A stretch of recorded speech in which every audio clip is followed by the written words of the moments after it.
One last time, I have to see this ground. It's beautiful now, as if nothing had happened here. Soon they will tear down the main house, and then nothing will be left.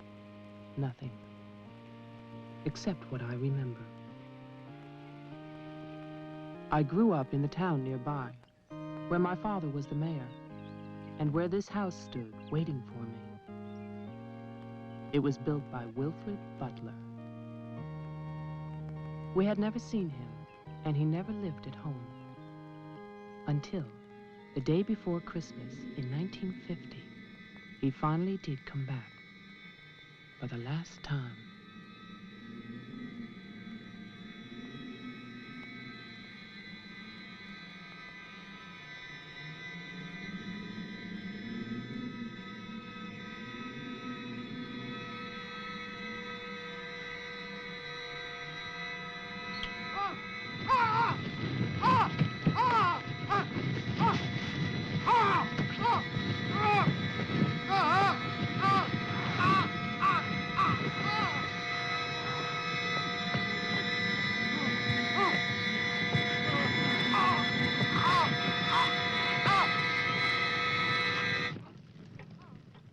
All of us believed that his death was an accident.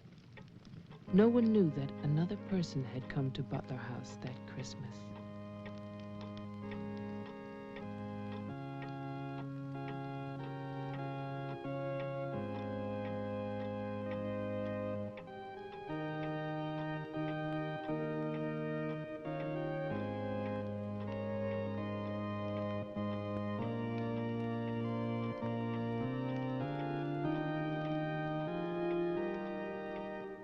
As Deputy Coroner of the County of Arlington, State of Massachusetts, I hereby find, upon evidence of an autopsy conducted by the medical examiner of this county, that the deceased, Wilfred Butler, died as a result of burns inflicted accidentally upon himself on his own premises during the afternoon of December 24th, 1950. No further inquiry shall be held over the body of the deceased, and this inquest is officially closed. All is calm, all is bright, round yon virgin mother and child.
After the coroner's inquest, on New Year's Day, they buried Wilfred Butler.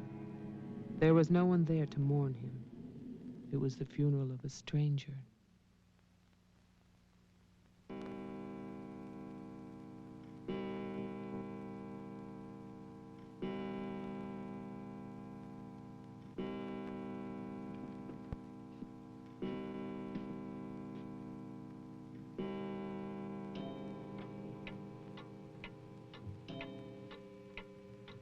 I, Wilfred Butler, being of sound mind and body,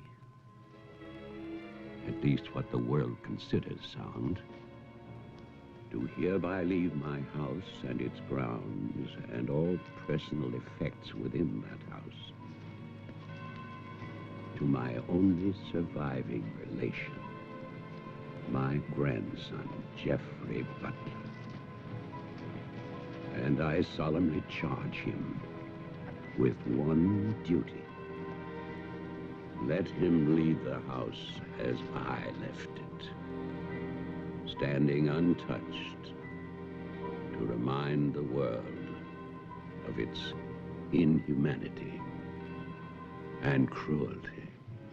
For 20 years, that house lay empty, exactly as Wilfred left it. And then, last year, rumors began that it was finally being sold. The newspaper story traveled through the county to a state hospital for the criminally insane.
The man who came to sell the house had never seen it.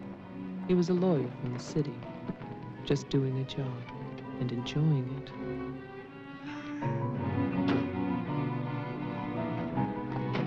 Stop and look serious, please. Oh, you're hopeless. Oh, look. Hey, wait, where you going now? The mayor's gonna have a fit, kid. One more shot. Come on.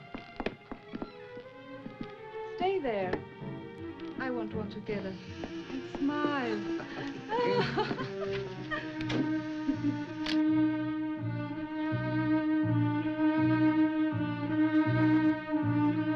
For all the news as it happens, stay tuned to WLIX, your voice of the Northeast. This is Roger Fowler with local stories. First, today's headlines. A warehouse fire still rages in Elizabeth. Police suspect arson. That escaped inmate at Margaretville State Hospital still at large, still hunted by state police. And over in Roxbury, the city passes a controversial housing code.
Well, didn't I tell you?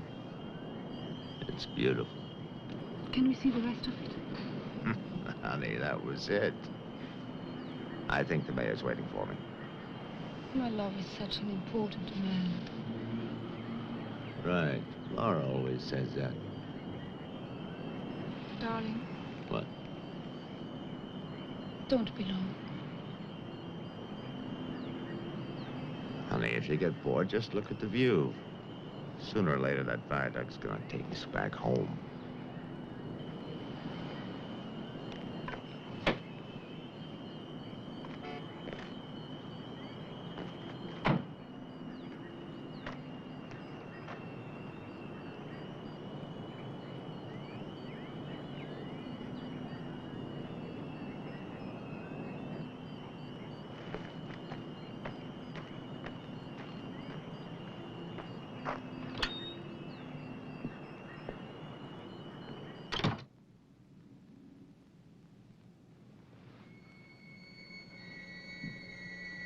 Mr. Carter.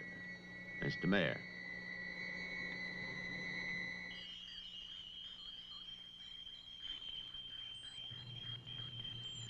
Let me introduce you. This is Charlie Toman, who publishes our weekly newspaper, The Patriot. Mr. Tolman. And this is Tess Howard. How do you do? She operates our switchboard. Oh, really? We call her the communications director. And this is Bill Mason, Mason. our sheriff.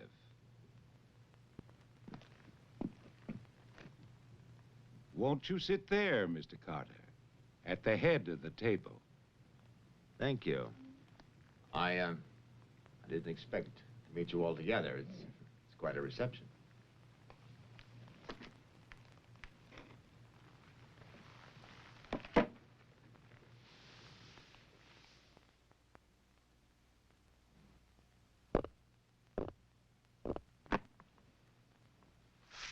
All right, let's begin.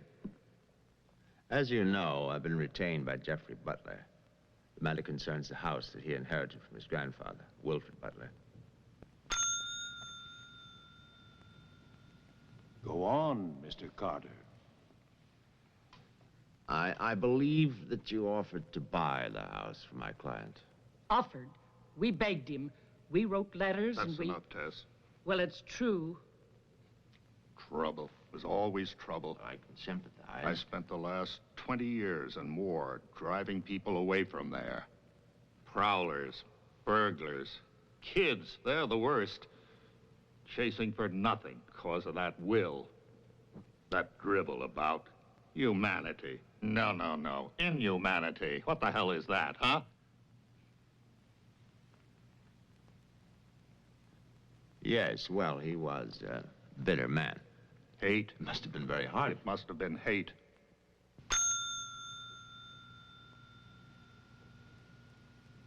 That man hated. Well, some people are like that.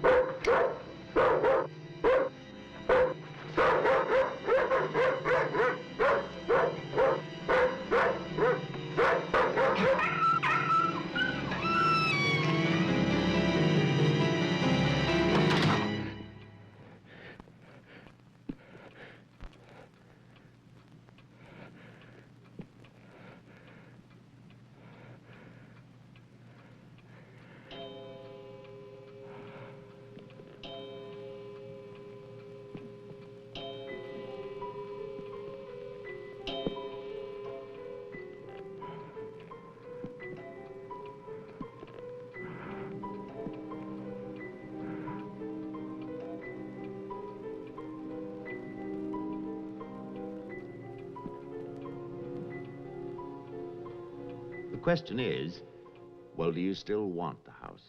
Are you offering it to us, Mr. Carter? Exactly. Why now?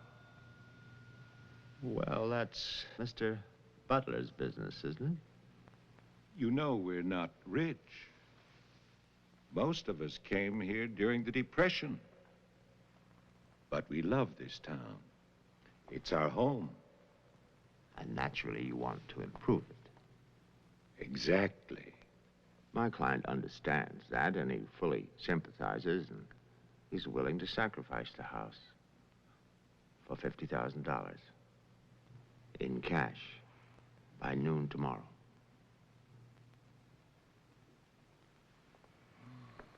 That's an awful lot of cash. It's also an awfully good bargain. You could go to Wilton. You could go now to the bank. Am I clearly understood? All that cash.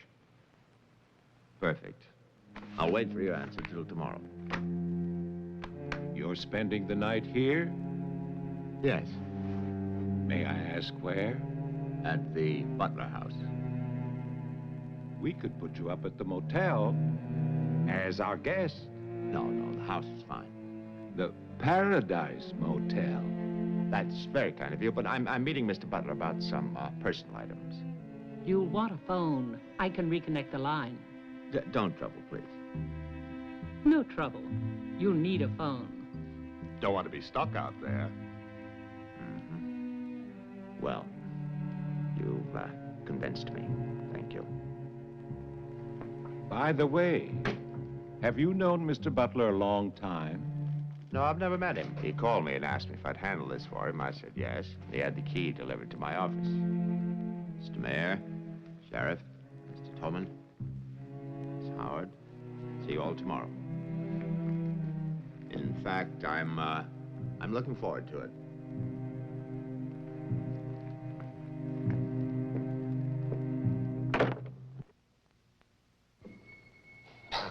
Slick, really slick. He's a big lawyer, Bill. You've got to expect that. Don't tell me about lawyers. Oh, you see the way he looked at us? You see his clothes? He's doing his job. Just don't tell me about lawyers. You know what I'd like to see? Two of them like that one talking to each other. Neither one of them would know what to believe. I love you, too. Honey, when I get home, I'm going to have a nice surprise for you. No, I can't tell you what it is now. It wouldn't be a surprise, now would it? No, I can't come home now, but it'll be very soon. Very soon. Honey, of course I miss you. Yes, I miss Mommy, too. Laura, how are you, kid?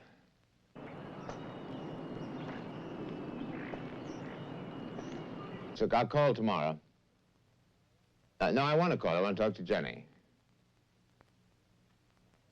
Yeah, well, as a matter of fact, I'm having a fine time. Well, same to you, darling. What do you mean, hostile?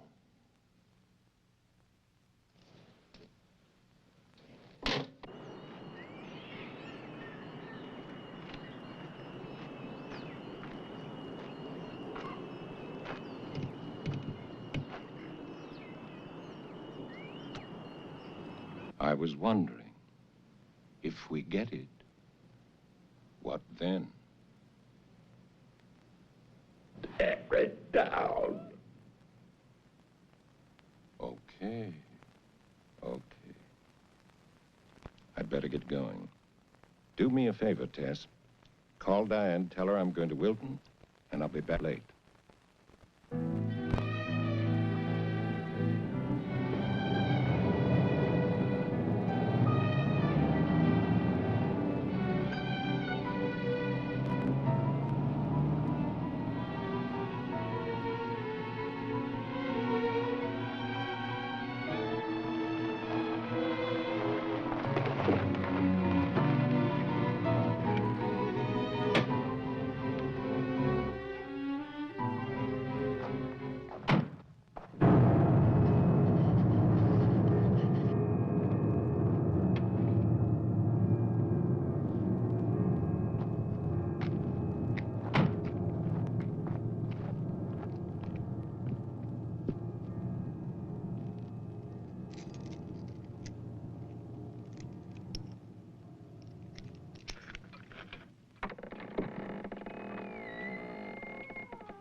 It's fantastic, isn't it?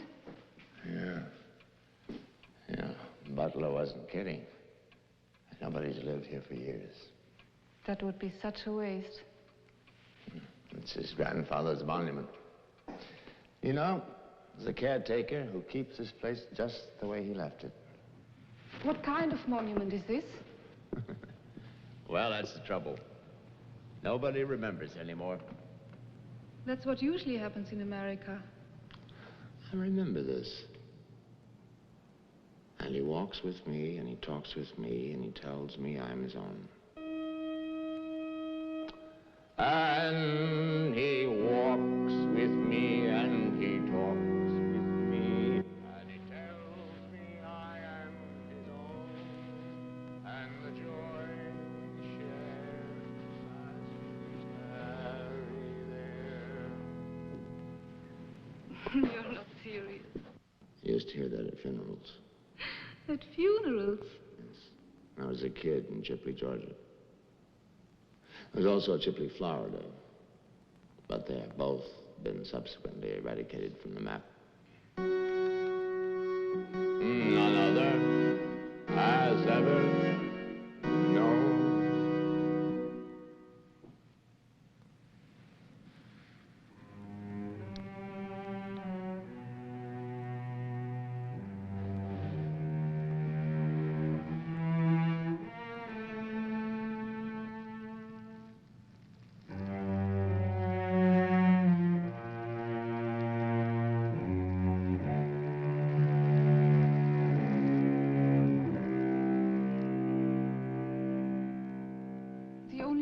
Was a delicatessen, so I brought you pastrami, salami, potato salad, macaroni, everything you like. I'll have bologna and macaroni. No, some of that potato salad. Did you pick the wine, too? The delicatessen man took a personal interest in its selection. Oh, well, we got lucky again. That's early 1970. That's hard to come by. Can I have some, too? Of course you may.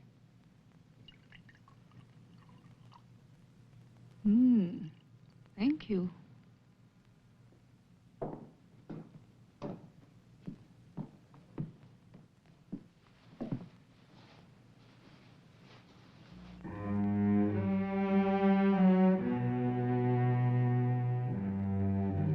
It must have been wonderful. What? The people who lived here. They must have had a wonderful life. Well, I hope they did. Wilfred Butler must have believed in something. Believed? Look at that stone fireplace, parquet floor, the mahogany, this table. And you probably think this place is made of wood, right? Well... Wrong. You know what his grandson told me? Underneath that wood, there's 2 feet of stone. The foundation is 8 bricks wide. Now, someday they're going to come in here and they're going to tear this place down and they're going to build little tract houses all over this property on quarter-acre and half-acre lots. And that bulldozer's going to come up that hill toward this house. And it's going to get the surprise of its life. They built a kingdom out here. Only nobody's left. No? Butler has a grandson. No. He's probably like the rest of us, wants money. You know, he's asking $50,000 cash for this place, and if he only wait, he can get at least $250,000. But he won't take his time. So he'll get screwed.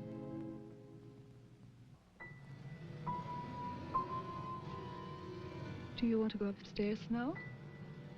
Soon. You know, one of the great pleasures in life is the pleasure of anticipating pleasure. Isn't it? We are very close now, aren't we? Sure, honey. Very close.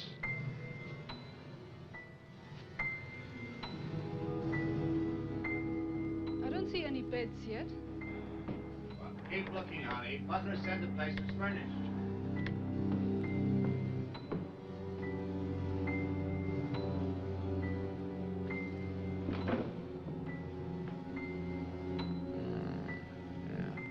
It's furnished.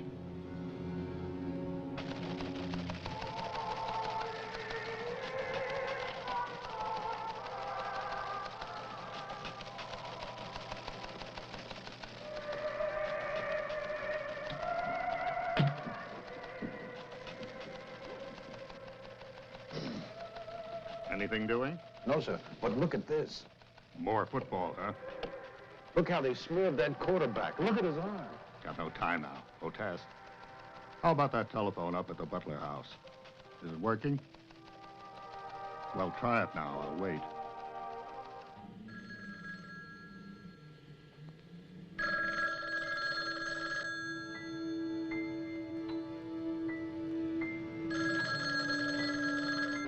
Hello? Oh, yes, Miss Howard. Yeah, the phone's working fine. Very nice of you to call. Thank you. Good night. Honey, I'm going down to the car to get some cigarettes. Be back in a minute. Okay. Don't get lonely. No, no.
Did you get your cigarettes? Yes, I did.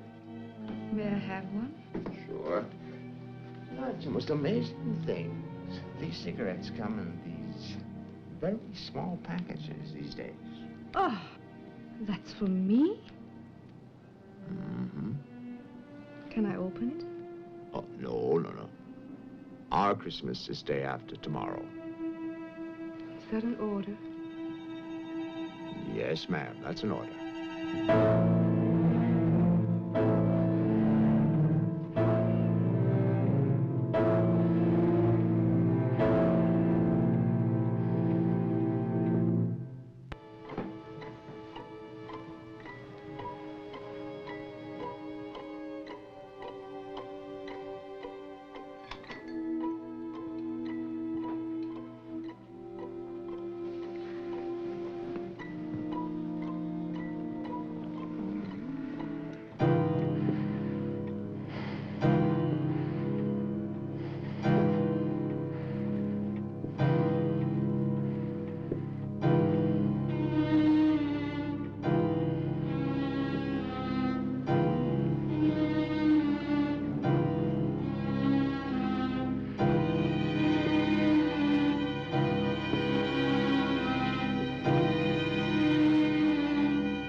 Mason. Bill, someone's calling from Butler House. Okay, put him on. Go ahead now. Mr. Carter? I'm not Carter. Who is this? The owner. Butler. I'm worried, Sheriff. Carter's not here. Speak up, I can't hear you. I can't. I'm sick. Can you come here? What is it? What's wrong? His car's here, but he's gone. Won't you come? Okay, okay. Now you stay put in that house. I'll wait for you. Please, hurry. I'm afraid. Now take it easy. I'm coming.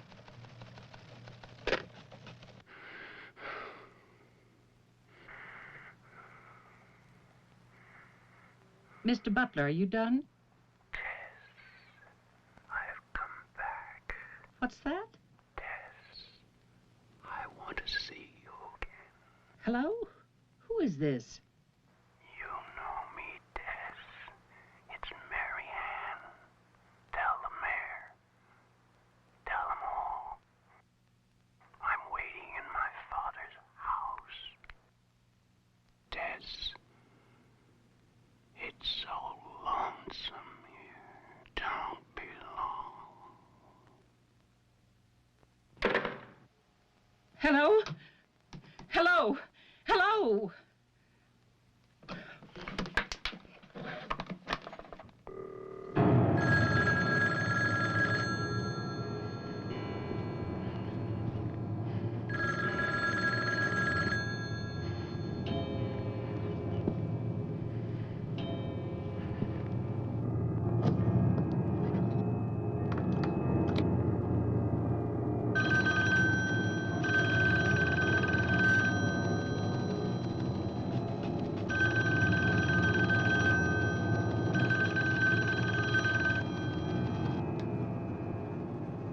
Oh, my God, where is everybody?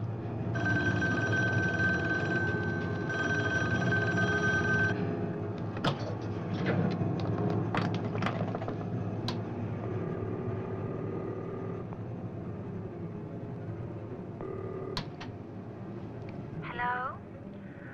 Oh, Maggie, thank goodness. What is it, Tess? Something's come up. Something urgent. Can you start early? Oh, honey, I'm watching TV. Maggie Daly, you get yourself over here. What is it? Just get moving, Maggie. Just please hurry.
Come in.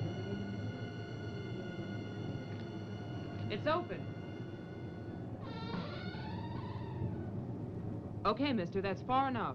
What do you want here? Mayor, Try again. My father's not home. And don't move. you want me to put my hands up?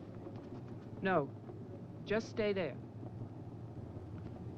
What are you staring at? I seem to remember you from the road. That's why I'm holding a gun. You scare me. That makes sense. Thanks. Does everybody carry one here? You can ask the sheriff when he gets here. I'll call him. I'm sorry to disappoint you, but the sheriff's office is empty. How do you know? I was just there. Who are you? Jeffrey Butler. Oh, you're the one who's selling the house. Yes. Have you any ID? Come on. Don't laugh at me. I want your ID. Some maniac escaped from Margaretville.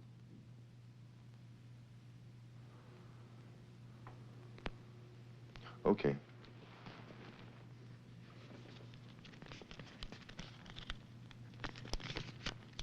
Put it on the table.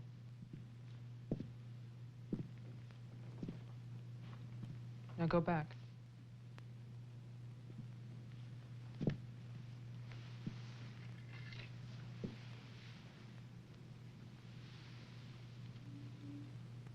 California license.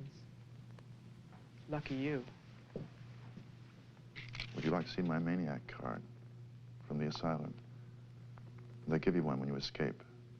There's a big scarlet M on it so people won't get confused. Okay. Look, I'm sorry about the gun. My father's in Wilton getting your money.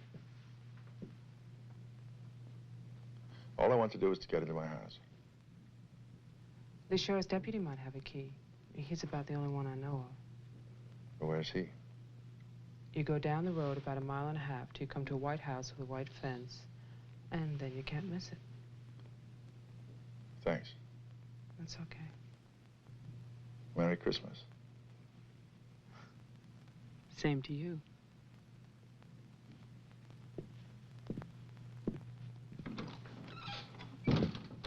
If I don't call back in an hour...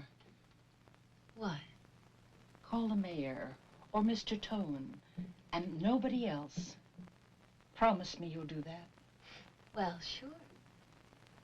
Mark it down, honey, so you'll have it. Sheriff to 301. I'm heading west on Route 5 to Butler House. You'll hear from me.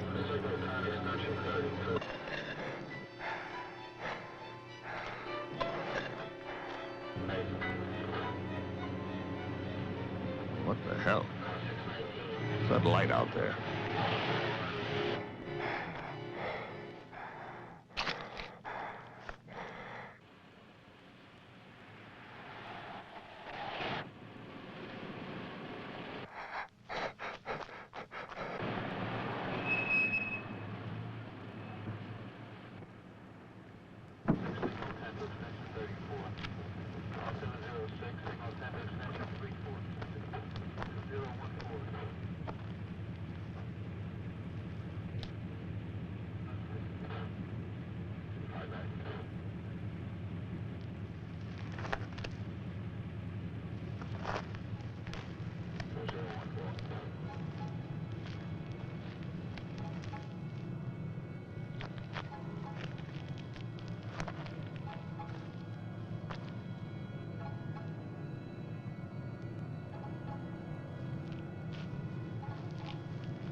Hi. Hi. Did you find the deputy? No, I wasn't there. Oh. I was thinking, isn't your lawyer supposed to be at the house? The door was locked. His car was there, so I borrowed it. You mean you stole a car? Yeah. Keeping it warm. What if he needs it? Let him find me. Who's coming to dinner? Oh, Daddy. We always have dinner every Thursday. Do you want something? No, I ate Paradise Motel. Yeah, I know. It's awful. What about a drink? Yeah. It's cheap bourbon, but that's a big favorite around here. Do you want ice? No, straight. You look tired. I am tired. Well, here's to a fast dollar. Cheers.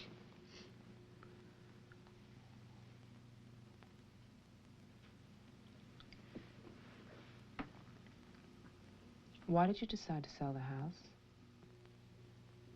Needed the cash. After all these years? I need it now. Huh. What's it like on the inside? You know, I've never seen the inside. When I was a child, my father told me to stay away from it, for something terrible might happen. Sort of like a haunted house. I haven't seen it either. You're going to sell it? You've never seen it? Yeah. I don't know. It's too bad. It's about the only place to see around here. Oh, I forgot. Someone keeps calling with a message for my father. She says that she's waiting at your house, in the reception room. What woman is waiting in my house in the reception room? Oh, I don't know. It's not a voice that I know. I better go out then. Can I come too? What for? I'm pushy. I suppose you'll be going back to California soon.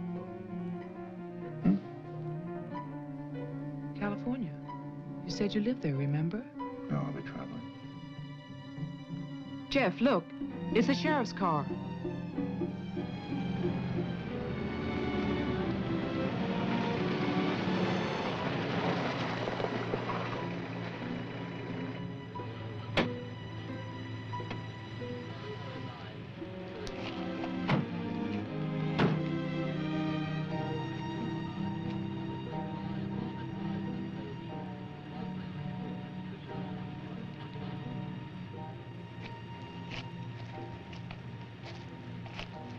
There's a light. Look at that tombstone. Pretty cheerful. Who bears the cross shall wear the crown. Wilfred Butler. My grandfather. Oh.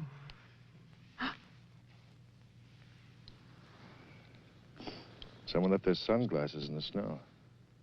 They're the sheriff's. My lawyer's missing.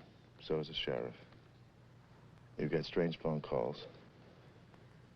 And now someone's fascinated by my grandfather's grave. Let's get out of here. You still want to go to my house? Yes. But I don't want to go alone. Listen. I'm not nervous. Well, of course you're not. Oh, it's the cold. I'm shaking from it. Let's get out of here. Okay. We'll get help in town. It's 10 minutes drive.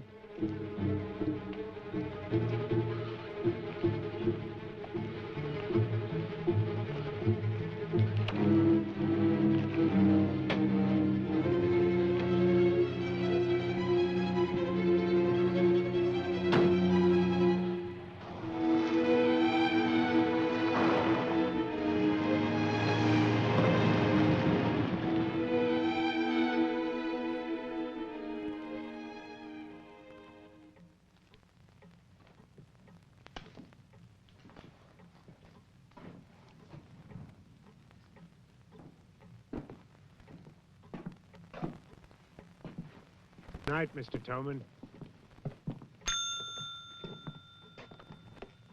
Have a nice holiday.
Deputy's not here, but Toman is. Who's Toman? Come on, you'll see.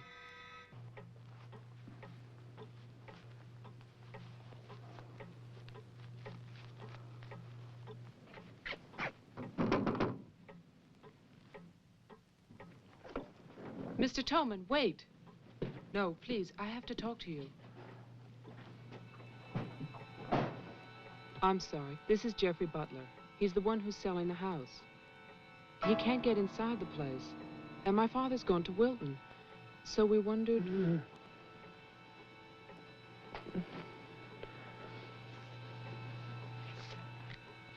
Anything wrong? He'll tell us.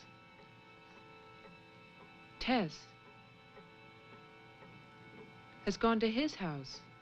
Why would she go there? I don't know. Anyway, she won't get in. You say it's locked. He says she hates the place. Would you like to drive there? Diana could stay here, lock herself in. I need a key.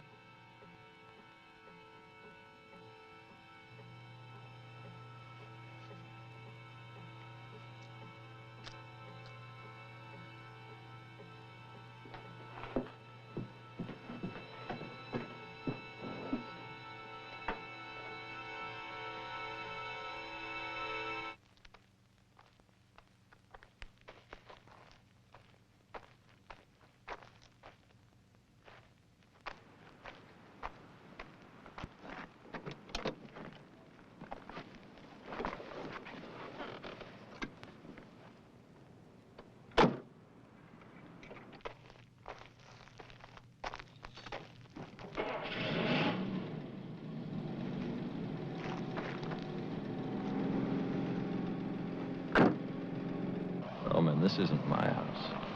It's Tess's.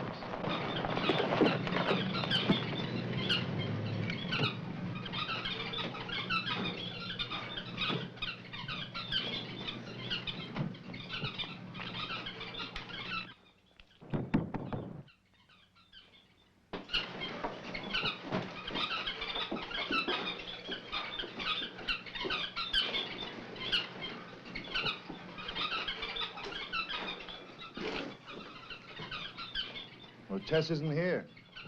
Are you satisfied? She must have gone to my place. Well, why wouldn't she go there? She hates it. Maybe she went to see the woman who's there. Someone called the mayor's house before. Said she'd be waiting.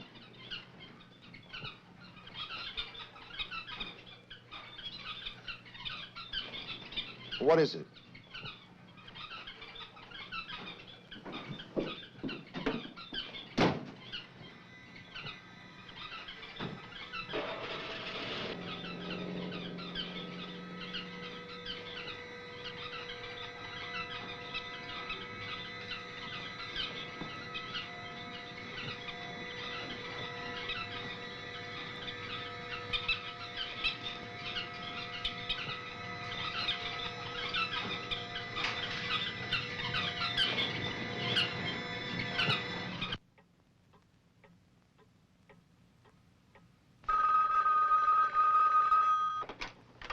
Hello, Jeff?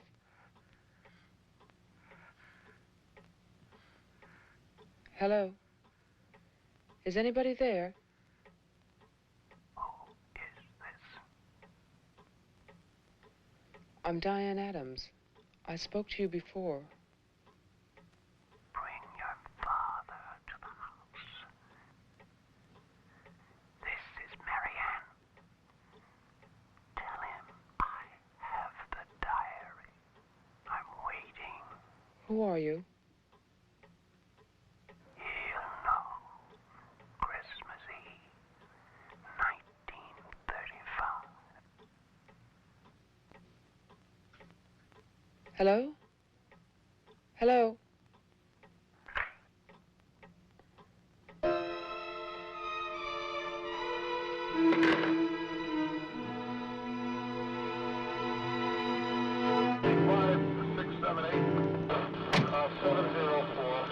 10, 704 C Charlie.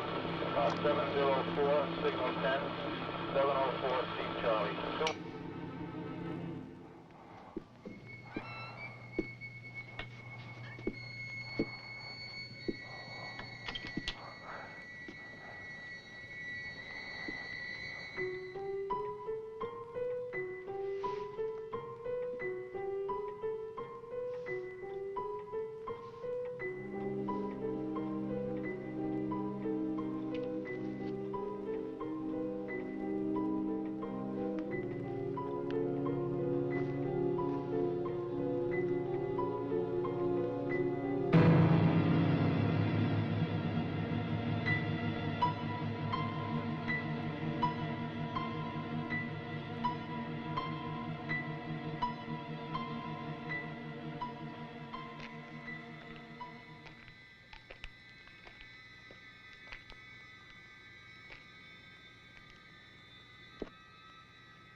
Sheriff, I saw your car.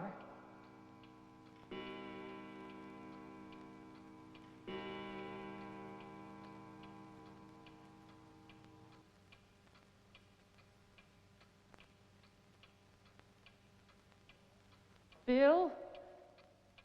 Is that you?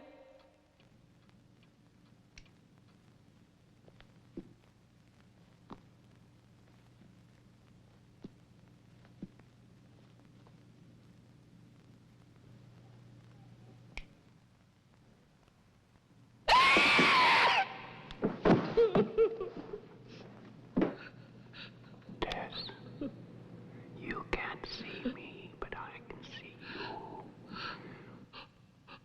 you. Oh, yes, I remember that face. You're older now, and fat, but still, Tess.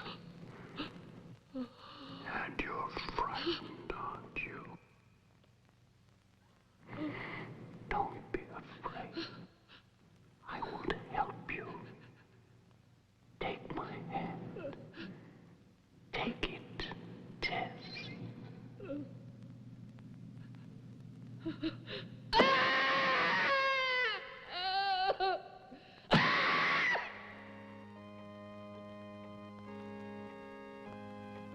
The person on the telephone said 1935, Christmas Eve. But that's not the beginning. In 1927, Butler House was restored by Wilfred Butler. After that, I find social notes, parties, nothing special. Then, in 1930, Butler's wife, Catherine, dies of tuberculosis. In August 1933, it starts. Wilfred Butler's daughter is cruelly attacked and raped. Her name is Mary Ann, the same name as the caller who left those messages tonight. She's 15 then. On May 2nd, 1934, Mary Ann Butler gives birth to a son, Jeffrey Butler. Jeff. Early in 1935, Butler House is turned over to a Dr. Robinson as an asylum for mental patients. And then Butler goes on to say that he has committed his own daughter. Mary Ann will live at the asylum. There's no end to this story. It's been carefully cut out of all the papers. Why would Toman do that?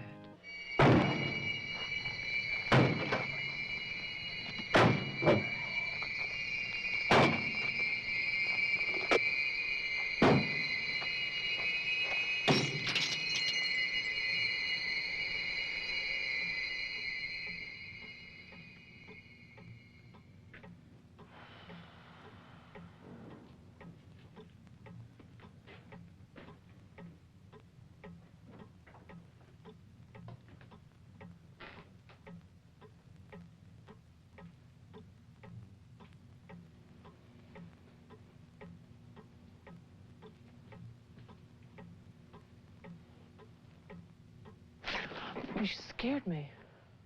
Oh, what happened? What happened is, Tess has 40 bird cages. Toman is hysterical. Everybody's at my house but me. It's cold outside, and you forgot to lock the door. Joe, how old are you? How old am I? You mean, how many years have I lived? No. There's a lot in the paper about your family. I don't want to talk about my family. Wait a minute. There's a woman calling, and she says her name is Mary Ann. That was your mother's name, wasn't it? My mother died in childbirth. That's when I started traveling. It's not what the papers say. What's your point? I just thought that you should read something for your own good. Nothing you could tell me about my past or future would be for my own good.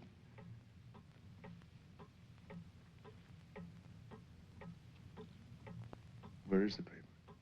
It's on the table.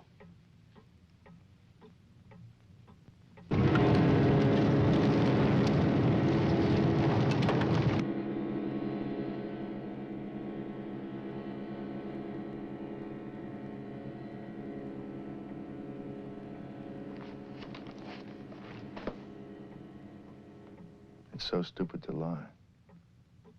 I missed the whole event. Jeff, maybe your mother's still alive. Maybe she's waiting for you at the house. I don't know.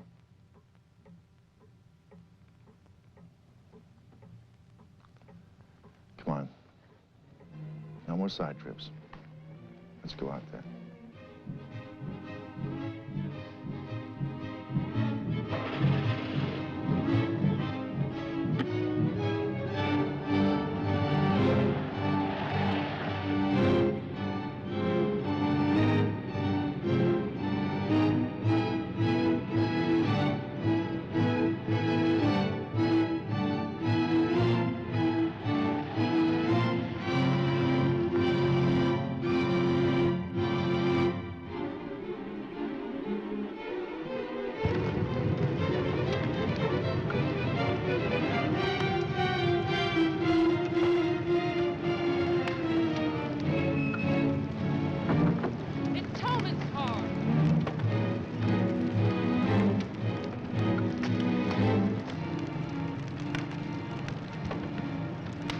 It's empty.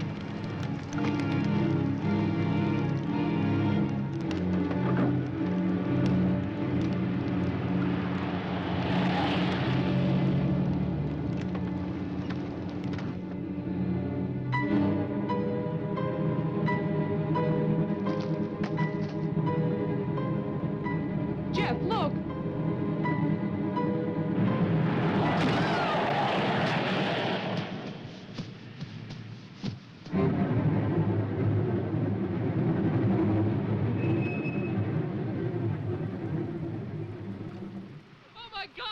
Stay back! It's Toman!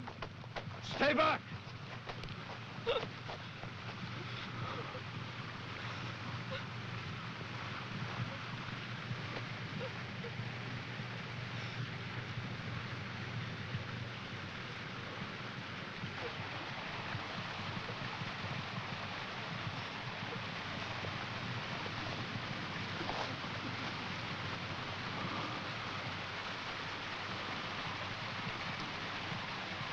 He's dead.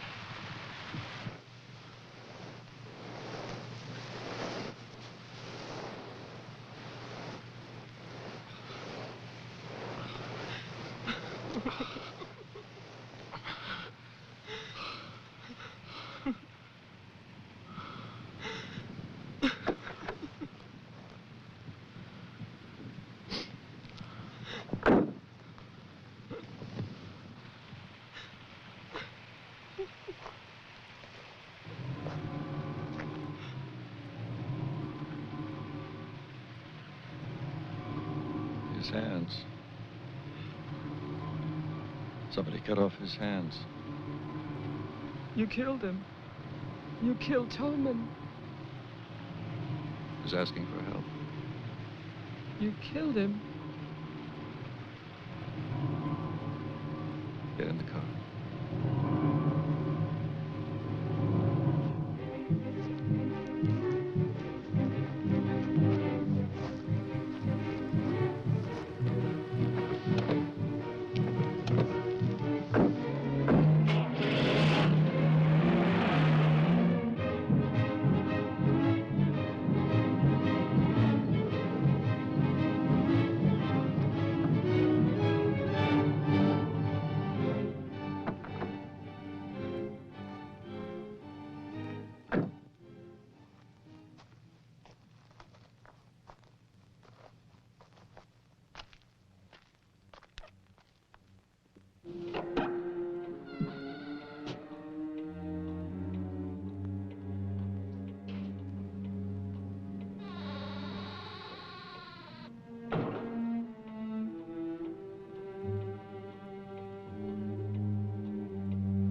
Butler House.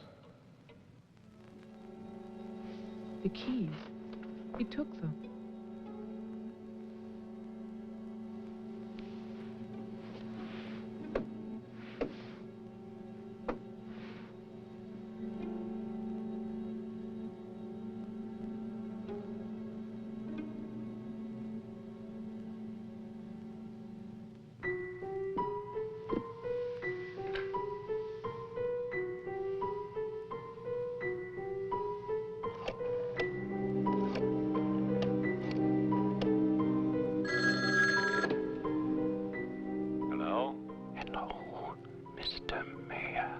Yes, what? This is Marianne Butler. I'm calling from my house. Won't you come over here, Mr. Mayor? We're having a reunion. Everyone's here, even your daughter.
I write this knowing that no one shall ever see it.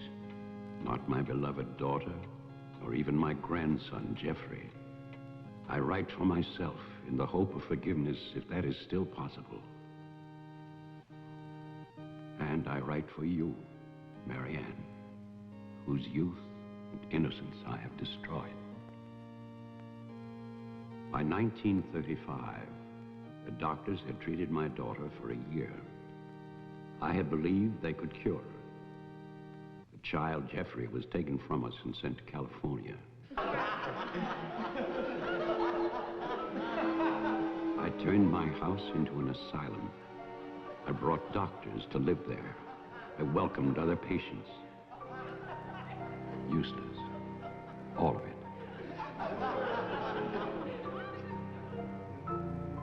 I remembered what she had been. There was never a lovelier, happier child.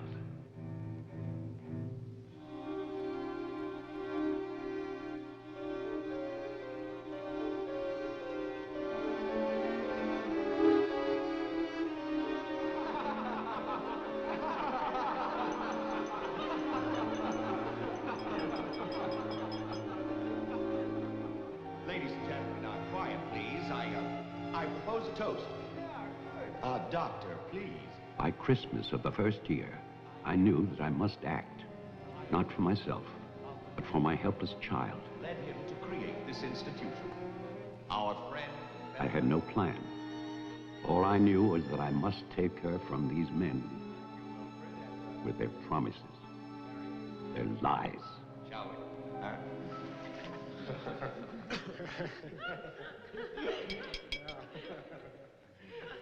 For he's a jolly good fellow, for he's a jolly good fellow, for he's a jolly good fellow, which nobody can deny, which nobody can deny, which nobody can deny, for he's a jolly good fellow, which nobody can deny.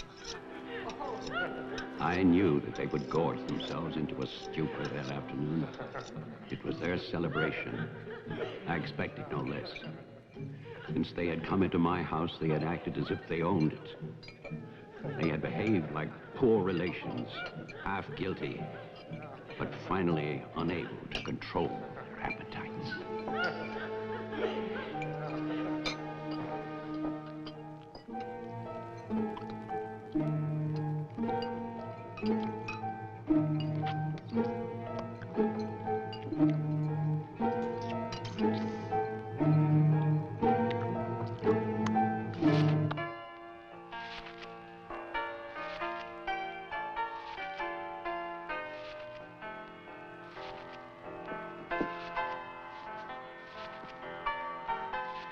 After dinner, they danced and drank as they usually did.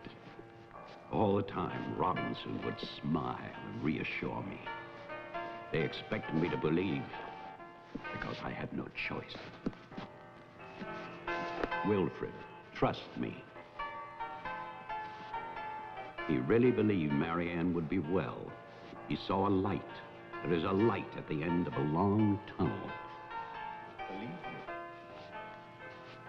There is a light at the end of a long tunnel.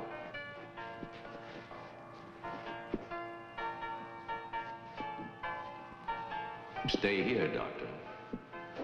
I'll get more champagne. He was ready. I knew it. Drunk and fat and full of his own importance. I left then.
My cruelty to Marianne was inhuman. I know that. I had loved her. I had fathered our child, Jeffrey. I had brought her to this. But I swear that on that afternoon, all I wanted was to save my child.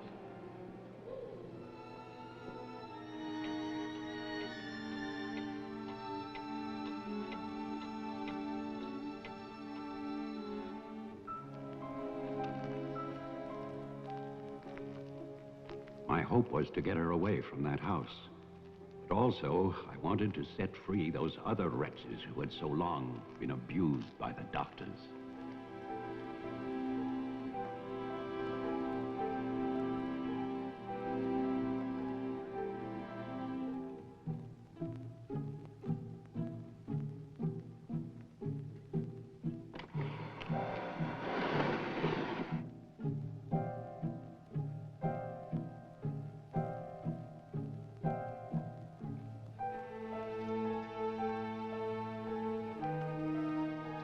I knew what they might do if these inmates were freed. And this is my guilt. I knew. And still, I freed them.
After the inmates started for the house, I went to get our car to take Marianne away. I do not know exactly when she slipped away from me. I assume that when they saw her in the dining room, the inmates believed her to be part of that household which they hated. And so, they killed her. Later, there was a celebration. And then most of the inmates fled, I don't know where. But I shall never forget what they did to my child. Since that Christmas, I have lived in prisons and asylums, lived anonymously, as an animal. I have wandered in bitterness until all seasons have become as one. And that is a season of vengeance.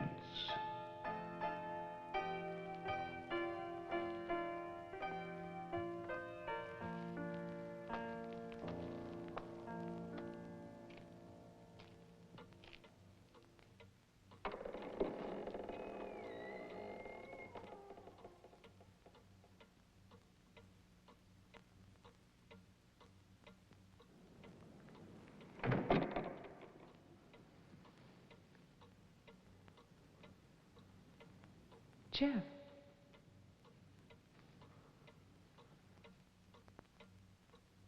Jeff? Wilfred Butler is still alive. This is still his house. Your grandfather died in 1950. He was burned to death in this house.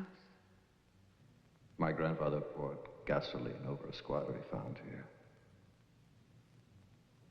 The town wanted to believe he was dead. They still do.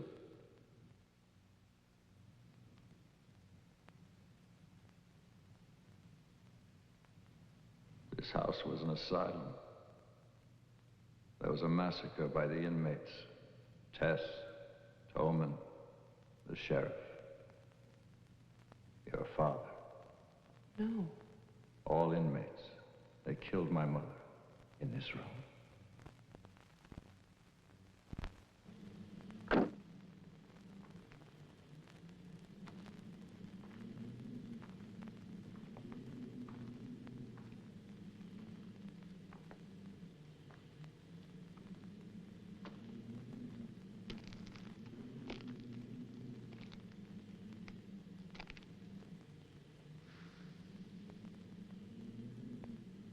Who's that? Who's there?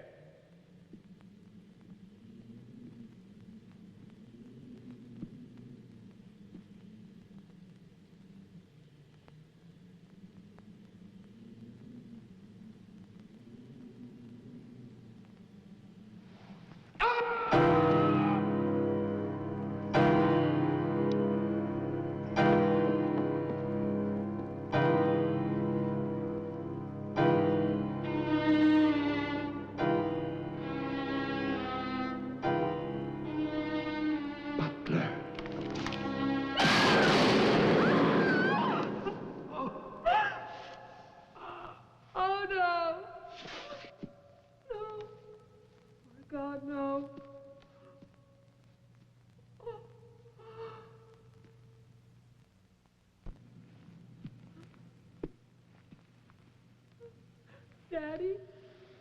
Daddy?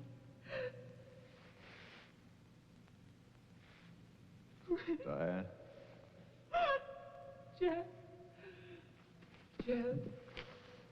No. No. Jeff, why? Why? Sorry. Marianne.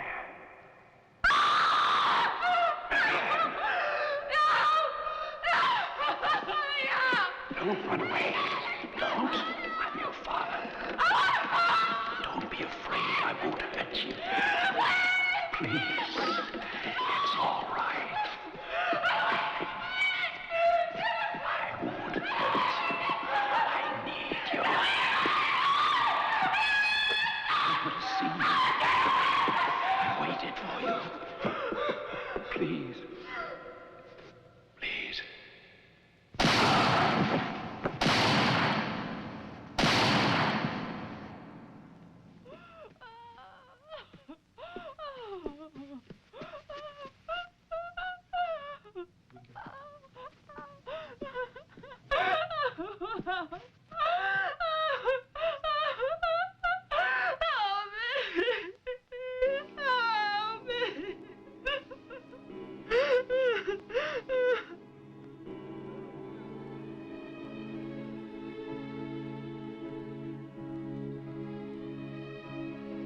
I spent that night weeping.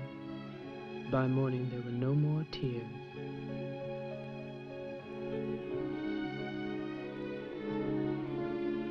I know that my father and Jeffrey both thought they were shooting at killers, but they were simply the last victims in that house of victims.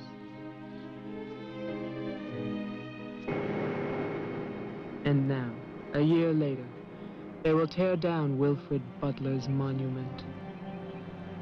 But they can never destroy my memories of what happened here.